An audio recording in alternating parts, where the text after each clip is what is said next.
आप देख रहे हैं सौगंध टीवी, सौगंध वतन की।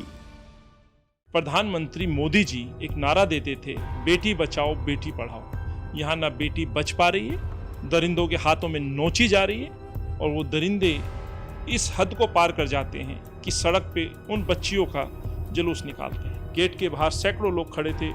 यदि कोई बच्ची मिल गई होती तो उसके साथ क्या होता अंदाजा लगाइए जब वो 4 तारीख की वीडियो देखते हैं। तो इन बच्चों ने मांग की है, हम वहाँ नहीं जाना चाहते, माहौल नहीं है, हमें किसी यूनिवर्सिटी में आप ट्रांसफ़र कर दीजिए। कई बच्चे सेकेंड ईयर में हैं, कोई फाइनल में हैं और हिंदुस्तान के अलग अलग कोने से हैं। नमस्कार, आप देख रहे हैं सौगंध टीवी और मैं हूं आपके साथ आस्था तिवारी। मणिपुर एक वो राज्य जो शांति के लिए जाना जाता था, लेकिन आज आगजनी का पूरा शिकार हो चुका है और जिस तरीके से वहां क्रूरता भरी घटना घटित हुई वो पूरी इंसानियत को शर्मसार कर देती है। हम लगातार इस बात पे चर्चा कर रहे हैं और कहीं ना कहीं उस शिक्षित समाज पर भी सवाल कर रहे हैं, लेकिन अब सबसे बड़ी मुश्किल जो घड़ी है वो ये है कि वहां पर पढ़ने वाले बच्चे, उनकी शिक्षा कहाँ जा रही है।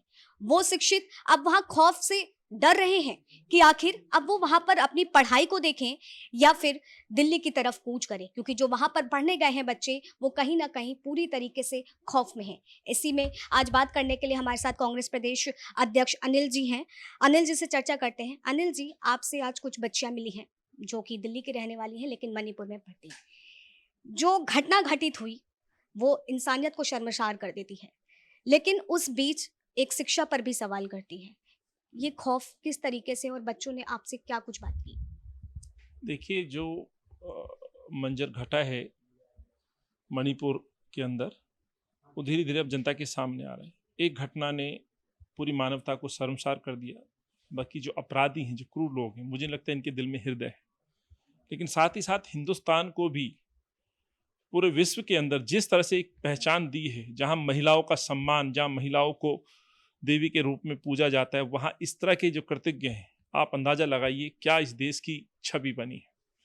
देश की छवि का डंका पीटने वाले प्रधानमंत्री मोदी जी एक नारा देते थे, बेटी बचाओ बेटी पढ़ाओ। यहाँ ना बेटी बच पा रही है, दरिंदों के हाथों में नोची जा रही है और वो दरिंदे इस हद को पार कर जाते हैं कि सड़क पे उन बच्चियों का जुलूस निकालते हैं, उनकी इज्जत आबरू को लूटने का काम करते हैं।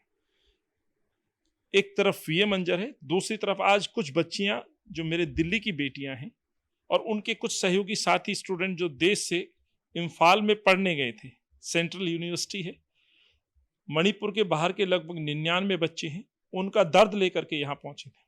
स्वाभाविक है, जब उनकी बात को नहीं सुना जा रहा, देश के प्रधानमंत्री जी जब मणिपुर पे मौन है, चुप हैं, तो कहीं ना कहीं किसी दरवाजे जाएंगे। और आज अपने न्याय की गुहार लगा करके वो यहाँ कांग्रेस कार्यालय पहुंचे। मैंने उनसे बातचीत की, उन्होंने 2 बातें कही जो 3 तारीख से 5 तारीख के बीच में उन्होंने झेला हॉस्टल में रहते हुए। ये हॉस्टल को भी लिखित रूप में उन्होंने दिया था। 3 तारीख 7 बजे क्या हुआ, उसके बाद 9:30 बजे क्या हुआ, 10 बजे क्या हुआ, लेट नाइट क्या हुआ।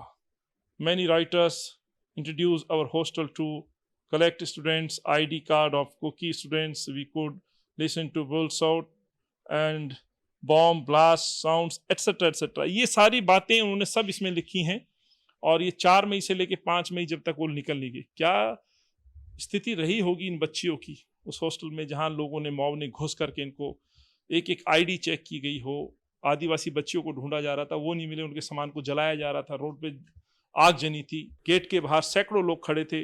यदि कोई बच्ची मिल गई होती तो उसके साथ क्या होता अंदाजा लगाइए जब वो 4 तारीख की वीडियो देखते हैं। तो इन बच्चों ने मांग की है, हम वहाँ नहीं जाना चाहते, माहौल नहीं है, हमें किसी यूनिवर्सिटी में आप ट्रांसफ़र कर दीजिए। कई बच्चे सेकेंड ईयर में हैं, कोई फाइनल में हैं और हिंदुस्तान के अलग अलग कोने से हैं।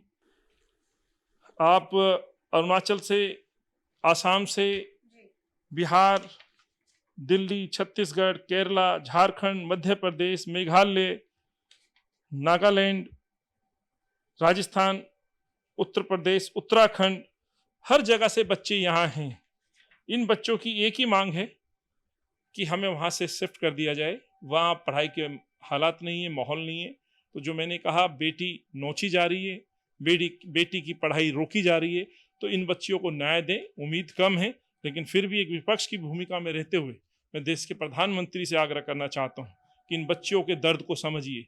हालांकि आपसे हो नहीं पा रहा है, आप समझ नहीं पा रहे हैं, मणिपुर संभल नहीं पा रहा है आपसे, आप अपनी घटिया राजनीतिक सोच के साथ मणिपुर को जलवा रहे हो। आपके गृह मंत्री जी जाते हैं लेकिन उस पर एक शब्द नहीं बोलते हैं। और देश के अंदर बच्चियों का जो अपमान हुआ है, जो चीरहरण हुआ है, जो मानवता को शर्मसार करने वाला जो वीडियो है, उसके लिए दोषी तो आप हैं। लेकिन प्रधानमंत्री जी कम से कम इस गुनाह को थोड़ा सा, उन बच्चों को दूसरे प्रदेशों में दाखिला दे करके उसको थोड़ा तो कम करने की कोशिश कीजिए, ये हम कहना चाहते हैं। अनिल जी, आपसे भी हम जानना चाहेंगे, जैसे इन बच्चियों ने आपके सामने बात रखी और कहा कि इनका दाखिला यहाँ पर कर दिया जाए, लेकिन वहाँ पर भी बहुत से बच्चे हैं, उनका क्या होगा? देखिए, दो तरह के स्टूडेंट हैं वहाँ पर। एक मणिपुर से बाहर का स्टूडेंट है, एक मणिपुर राज्य का है। मणिपुर के राज्य के दो समुदायों में जो जंग छिड़वाई है भाजपा के लोगों ने, ये सरकार जो चुप होकर के बैठी है, जो मुख्यमंत्री जी बयान देते हैं, तो वहां के बच्चे अपने अपने घर लौट गए हैं। कई बच्चों के साथ क्या हुआ हमें कुछ नहीं मालूम, लेकिन जो मणिपुर से बाहर के बच्चे जो उन्होंने आप बीती हमें बताई है, मैं उनका पक्ष आपके सामने रख रहा हूँ। इनका ये कहना है कि वो लोग हॉस्टल में रहते हैं, हॉस्टल की सुविधाएं, चाहे खाना हो, उनकी दूसरी सुविधाएं वो हॉस्टल से मिलती हैं। लेकिन जो बच्चा डेली कॉलेज आता था वो समय पे अपने घर पहुंच गया। तो हम उनके सुरक्षा के लिए भी इस सरकार से मांग करते हैं। पता नहीं किस बच्चे के साथ क्या हुआ होगा, अभी इन बच्चों को भी नहीं पता। लेकिन जो बाहर के बच्चे अभी हैं, जो वहां नहीं जाना चाहते, माता पिता नहीं भेजना चाहते, इनके दर्द को समझिए। इनकी पढ़ाई पर चोट ना लगे, इनकी पढ़ाई ना रुके, उसकी जिम्मेवारी सरकार को लेनी चाहिए। अगर बात की जाए अनिल जी, तो आपसे एक सवाल और लूंगी आखिरी। अगर बात की जाए तो लगातार हमारा देश जो है 2023 में है, 21वीं सदी में है। हम जात पात से निकल करके आगे बढ़ना चाहते हैं, लेकिन उसके बाद भी आज जात पात के चक्कर में ही लड़कियों की इज्जत का जनाजा निकाला जा रहा है, उनके आत्मसम्मान को यूं चोटिल किया जा रहा है। इस पे क्या कहेंगे कि आखिर हमारा समाज इन सारी चीजों से कब निकल पाएगा? सवाल जिस समाज के लिए कर रहे हैं आप, सवाल ये कि समाज को ये भ्रमित करता कौन है, इनको भड़काता कौन है?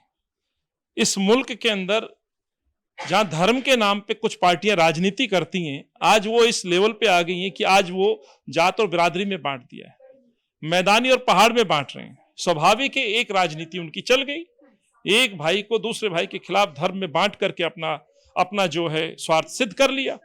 अब सवाल ये है, जहां हालांकि मैं इस समय इस बात को नहीं कहना चाहता जब मणिपुर जल रहा है, लेकिन प्रश्न उठेंगे कि आखिर भाजपा के प्रधानमंत्री चुप क्यों हैं? भाजपा के गृह मंत्री वहां जाते हैं और चुप क्यों आ जाते हैं? ये 4 तारीख का वीडियो आज क्यों आता है? इंटरनेट बंद क्यों है? कानून व्यवस्था गड़बड़ क्यों है? आर्मी वहां शांत क्यों बैठी रही?